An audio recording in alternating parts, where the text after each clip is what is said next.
Good morning. I just want to say how much I appreciated the laughter today, and I hope that keeps going on. It certainly sounds better than the crying there'll be next week at the cornhole tournament. But seriously, about the laughter, think about it. Laughter has always been a characteristic of a healthy family. Amen. Right? Families that are sick don't laugh. At least not in kind ways, encouraging ways, in fun ways. But usually not at all. It truly is a characteristic of a healthy family. So thanks for being healthy. We're going to keep diving into love.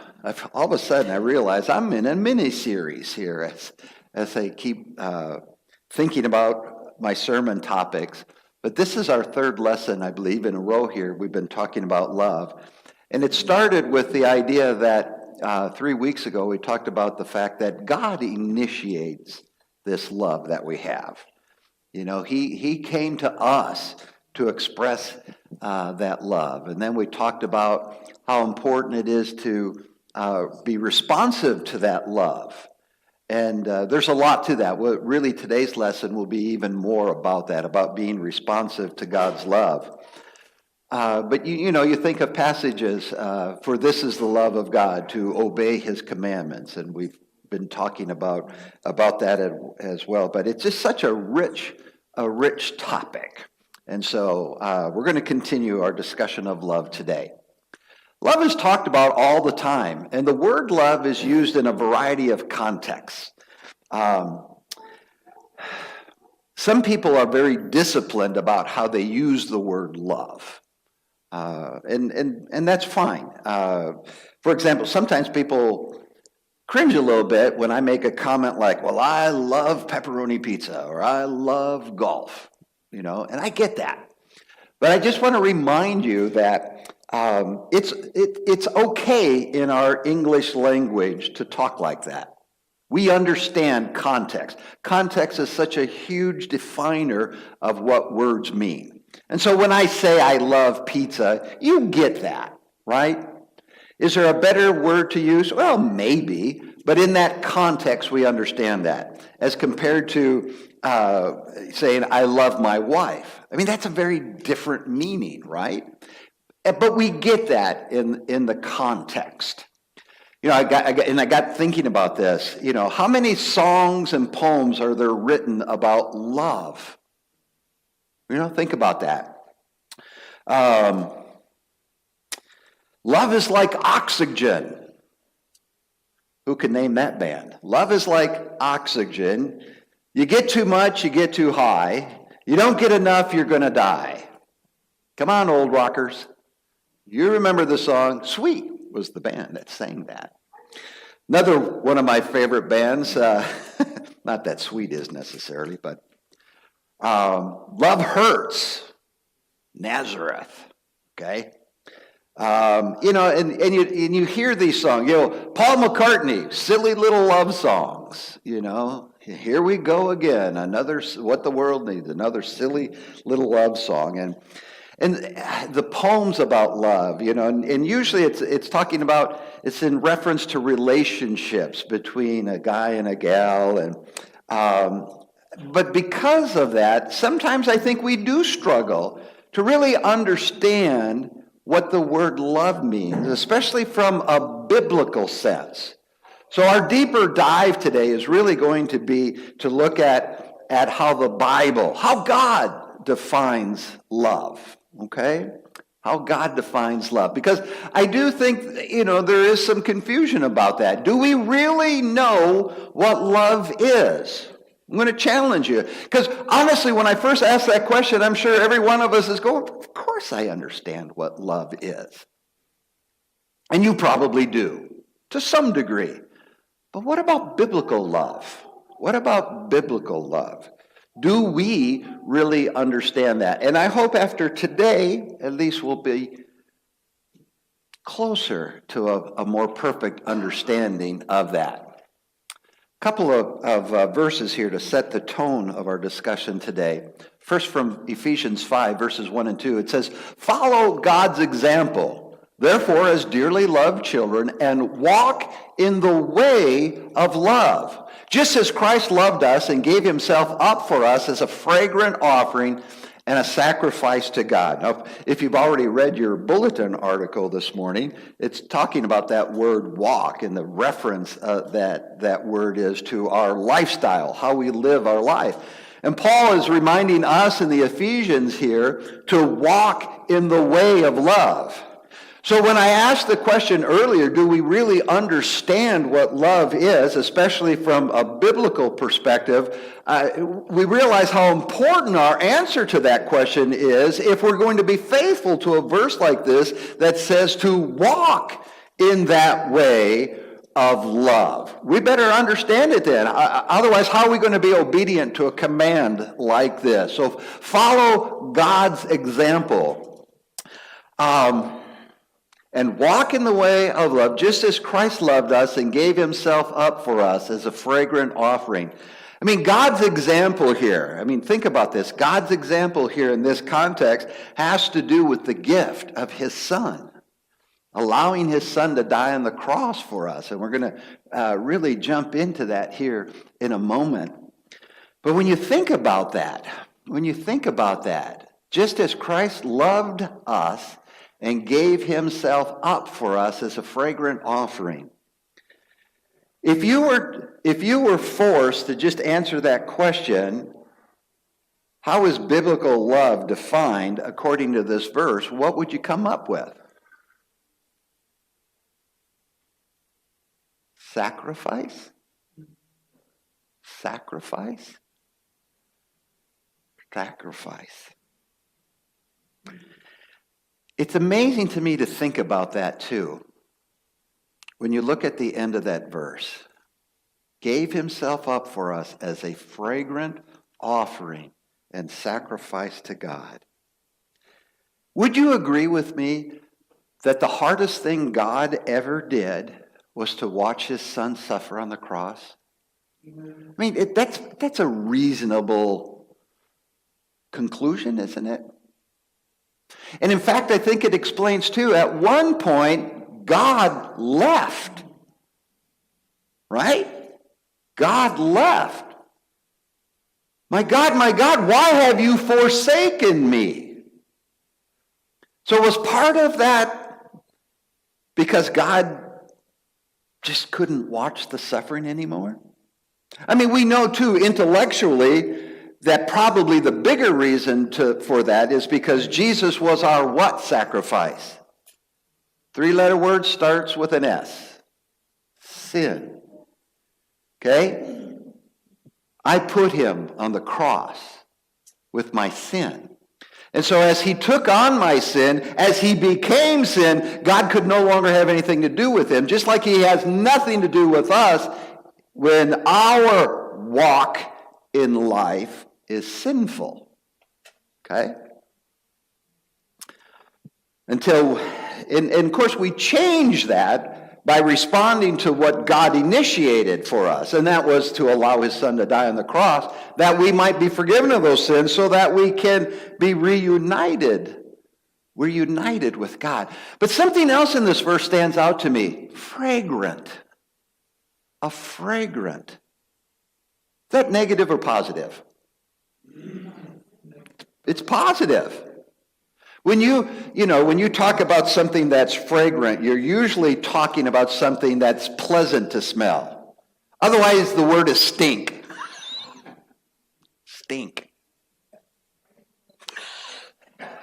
Oh, he knows why. He just has to think about it.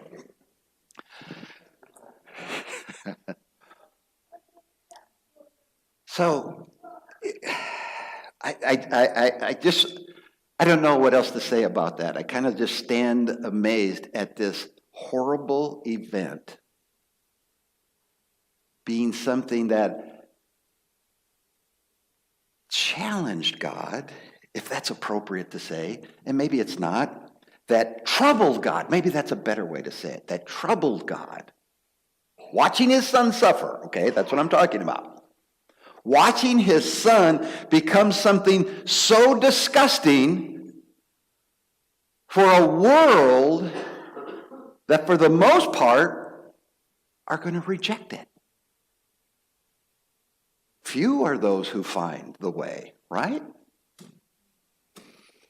And yet it's described as a fragrant thing. Please understand, the reason I think that Paul explains this to us is because, well, follow God's example, therefore, as dearly loved children. It's an act of love.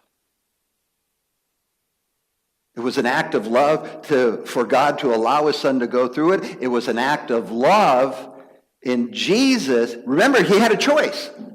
Jesus had a choice. And he chose you. He chose love. He chose obedience. And when you think about it in that context, maybe this idea of it being a fragrant experience, offering, something that was pleasing to God, it makes more sense in that context of love, right? Now here's the passage that is really the backbone of the lesson for me, but the previous Ephesians passage ties into it so well. This is how we know what love is, okay? Again, I keep asking the question, do you understand? Do we understand what biblical love is? This is how we know what love is. This is how we know what biblical love is. Not some song or poem, but truly the source of what it's all about, love. This is how we know what love is. Jesus Christ laid down his life for us. Sacrifice. And we ought to lay down our lives for our brothers and sisters. So this is the passage I really want us to dive into this morning. So, love defined by Jesus. Jesus Christ laid down his life for us. It's defined by sacrifice, okay? So, if there were to be a quiz after today's lesson, the best answer to that question, what is biblical love, is sacrifice, okay? Sarah, write that on your hand, so when we have the quiz, you've got that answer ready, okay? It's just a study aid, okay? It's just a study aid.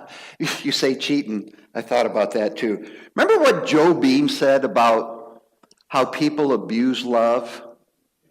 One of the stories that he shared with us was about a couple of Christians married to other people, and they fell in love.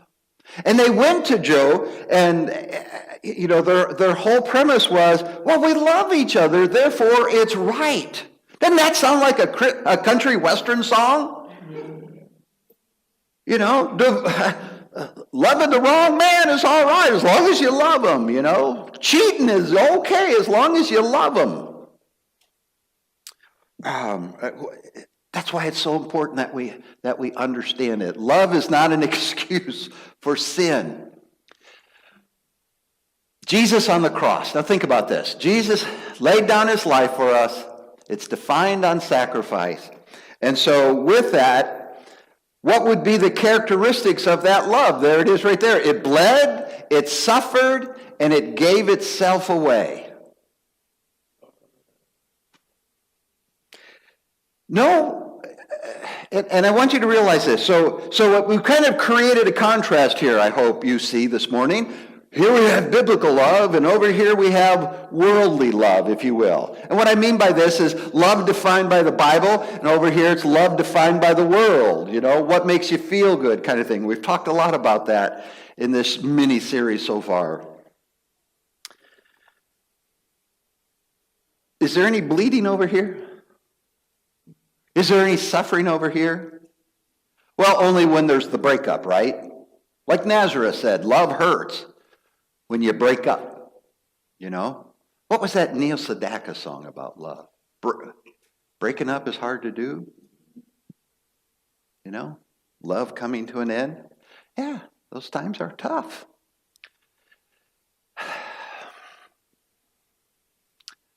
Love defined by Jesus. The cross tells us that love moves towards pain for the sake of others. You hear that over here? The worldly, remember where I'm at over here, okay? This is the worldly view. This is the biblical view. Love moves towards pain for the sake of others. Does it in your life? You know, I mean, these are the questions I think we need to ask ourselves. Love gives without demanding repayment. Love chooses sacrifice over selfishness. The bottom line here is real love always costs something. And when you think about it, if real love, biblical love, is defined by the giving of yourself, how important does that verse become then? It talks about picking up your cross daily. And you know the application I always make with that, dying to self. Dying to self. That's a hard thing to do. I think it's one of the greatest challenges I've ever encountered in my life, to be honest. And it's something that I have to redo every day. Remember what it said, pick up your cross daily. Repeat it. Pick up your cross daily, okay? The world says love is a feeling, love is an attraction, love is getting what makes you happy, okay? And it's in all the songs, it's in all the poems about love, right? But the biblical view that we've already seen so quickly this morning is that love serves, love sacrifices, love stays faithful even when it's hard. When it's hard. But I think we need to understand something between this biblical view and this world view. And I think part of the challenge is as we stand here and we grow in our faith and knowledge and understanding of what real love is and an understanding of what it means to be loved by the creator of the world and his son and his spirit, there's some depth here. There's no depth over here. There really isn't. And sometimes the world, when it hears us talking about biblical love, just doesn't get it. It's not the same language, and it's hard to understand. So, for example, love stays faithful even when it's hard. What might be something hard about that? Maybe an example of that would be confronting the preacher because you've seen something sinful in his life. Would that be hard for you? You know, or confronting your spouse because there's something going on in their life that shouldn't be going on, or a friend, whatever it is. Biblical love says you've got to do that. You've got to confront that. Why? Because it's about addressing their soul. It's about it could become a matter of salvation, them losing their salvation. And you're just going to watch that happen? Because you're too afraid to confront them with something that's wrong in their life? Where would we be if Jesus wasn't willing to confront the sin in our life? Lost. Lost is the answer to that question. Okay? But sometimes what works over here and the way that we can talk, I'll give you an example. The first congregation I preached at, Candy, Ohio Church of Christ in Candy, Ohio, Minnesota. You guys have heard me talk about it hundreds of times. Pee Wee Tagtoe. Gerald was his name, but little guy. He never had the title of elder, but he certainly served the congregation in that capacity at Candy, Ohio. And one day, Kathy and I were often invited to their home for Sunday dinner and just lots of things. They were very, very hospitable people, Gerald and Jody. And in one of those times, Gerald says, "Hey, Rudy, let's go for a ride." So we jump in it. He had a big old conversion van, and he and I, we jump in that van, and he drives out in the country, and I'm getting a little bit worried. I'm like, ooh, he's got a shovel back here, and he's going to drive me out, and, you know. But there was a concern about something I was doing. And so Gerald, he gets me in a private situation, a situation I couldn't run from. And he just opens up his heart and shares with me the concern. And we work through it. At first it was a little awkward, but at the same time, I knew Gerald loved me. I knew he cared about me. And it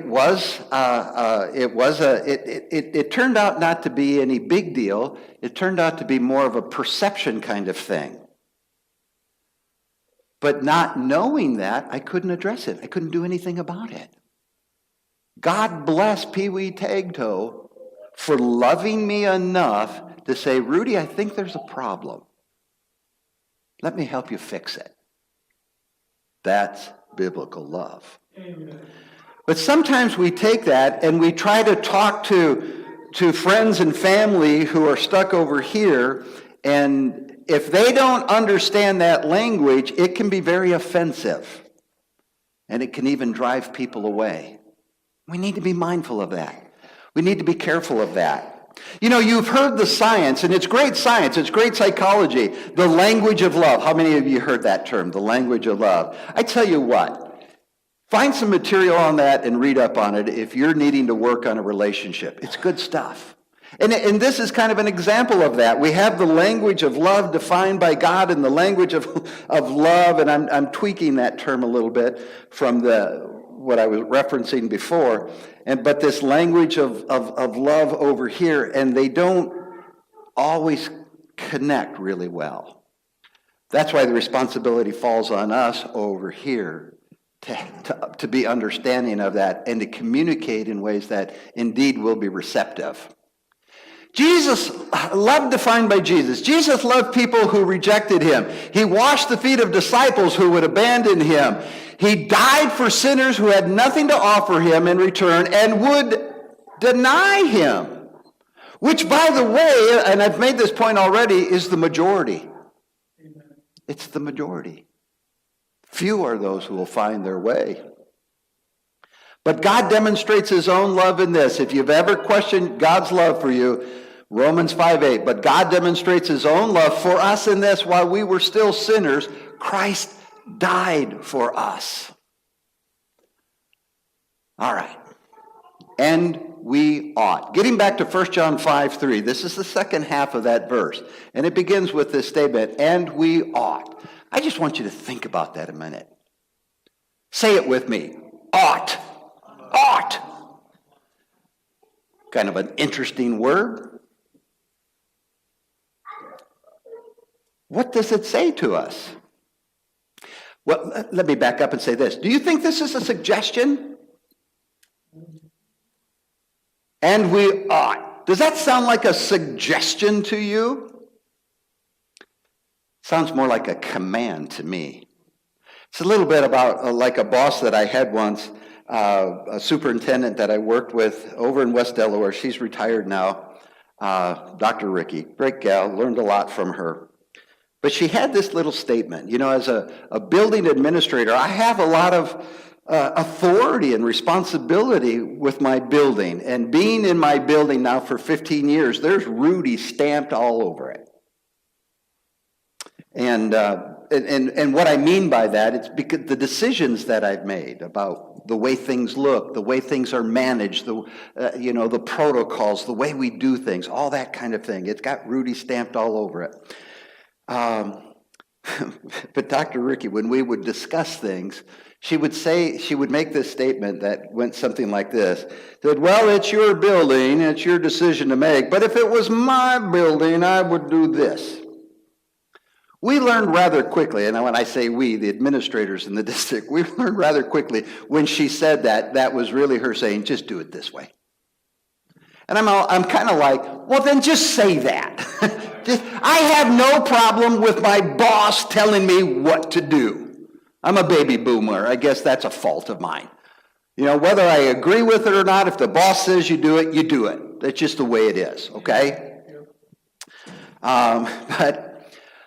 So this isn't Jesus saying, well, here's something to consider.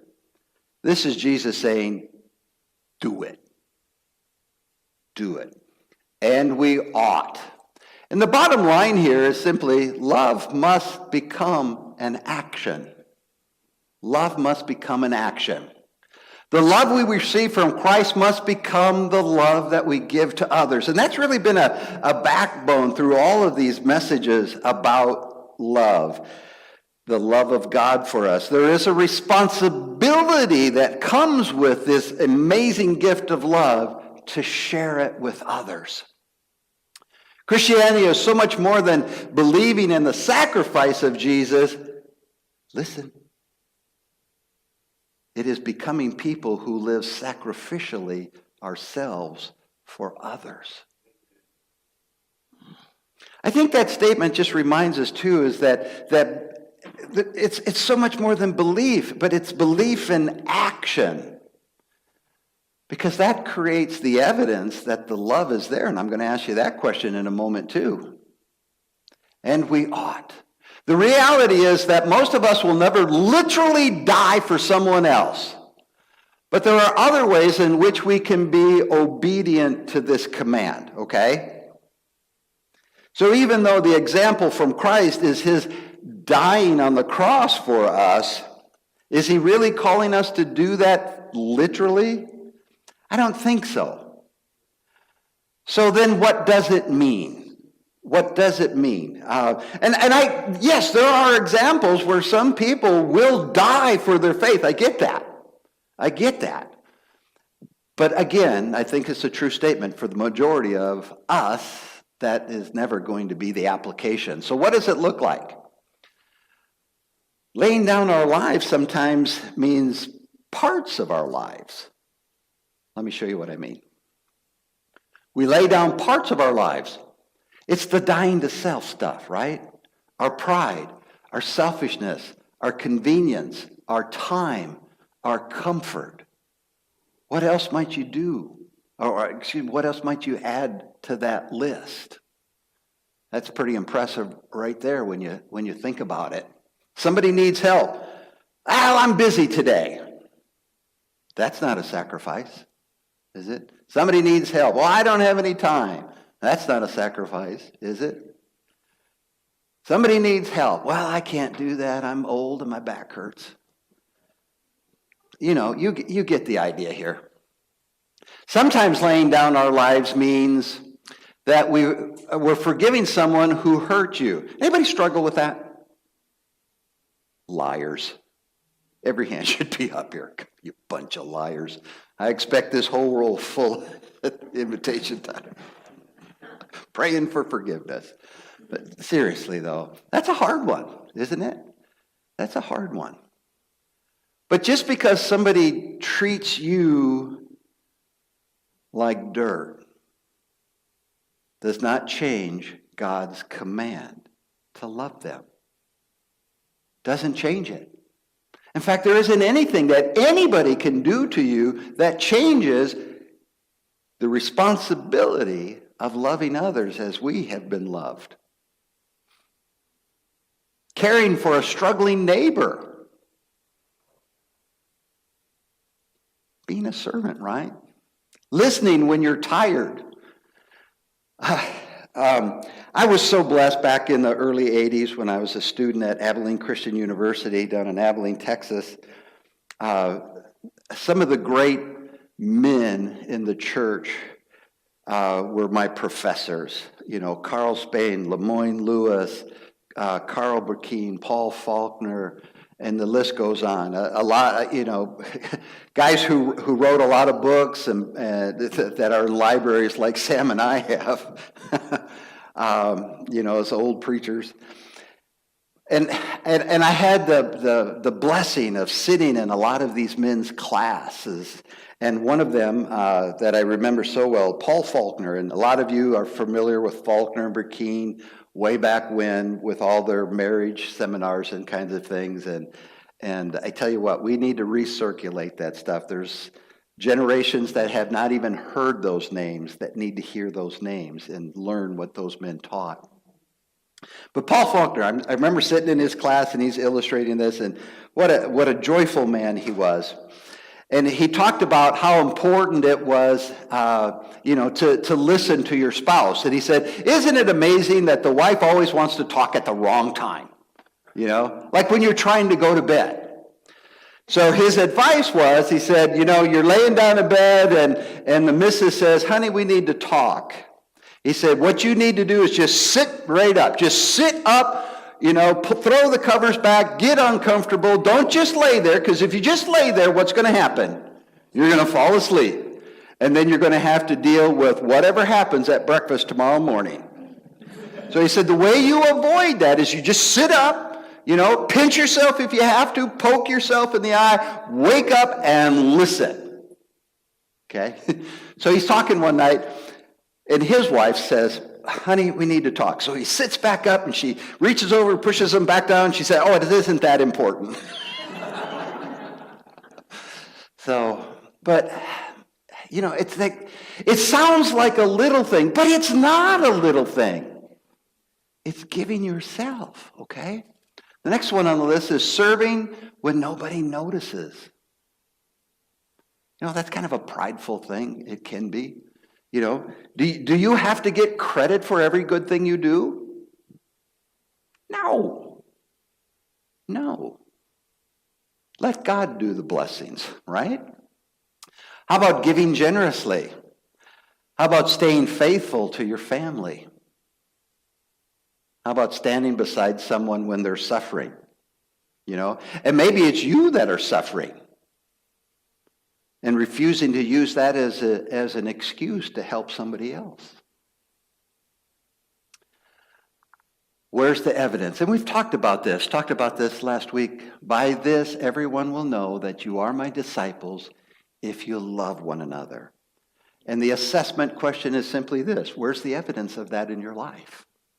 Okay? I hope you just have a whole list.